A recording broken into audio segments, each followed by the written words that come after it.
నమస్తే ఫ్రెండ్స్. వర్షాలు, వరదలు, వరదలు, వర్షాలు. గత 3 నెలల నుంచి ఇదే పరిస్థితి.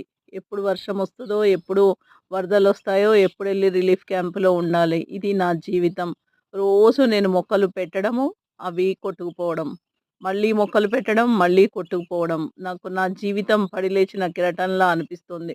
సముద్రంలో అలలు ఏ విధంగా పెరగకుండా పడినా మళ్ళీ లేస్తాయో, అదే విధంగా నా పరిస్థితి కూడా అలాగే ఉంది. మళ్ళీ మొక్కలు పెట్టడం, మళ్ళా పెట్టడం, మళ్ళీ అవి వర్షాలకి, వరదలకు కొట్టుకుపోవడం, మళ్ళా పెట్టడం, మళ్ళీ పెట్టడం. అదే జరుగుతోంది. నిజంగా నేను రోజు రైతుని తలుచుకుంటున్నాను.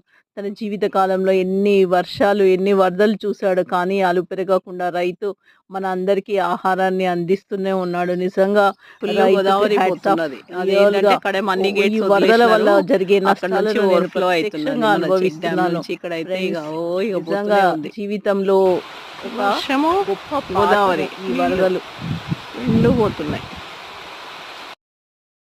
మన దగ్గర నుంచి మనం కిందకి పోయే దారిలో నుంచి పోతున్న తొవ్వల ఇట్లా పోతున్నాయి నీళ్ళు. ఇక్కడ ఫ్లో తెలుస్తున్నది, ఎంత ఉధృతంగా ప్రవహిస్తుందో గోదావరి. తనలో చెట్లని, జంతువులని అన్నీ కలిపేసుకొని పోతూనే ఉంది. చాలా ఉధృతంగా ప్రవహిస్తుంది.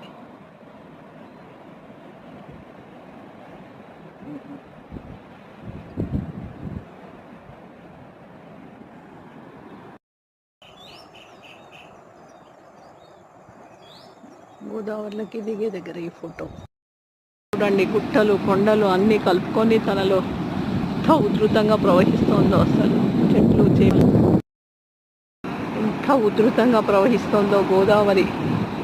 వరవళ్ళు తొక్కుతూ ప్రకృతిని నాశనం చేస్తారా మనుషులారా మీరు అని తన ఉగ్ర రూపాన్ని చూపిస్తోంది. దీని నుంచి ఎలా రక్షించబడతాం చెప్పండి ఫ్రెండ్స్? మానవత్వం మర్చిపోయిన మనకు అసలు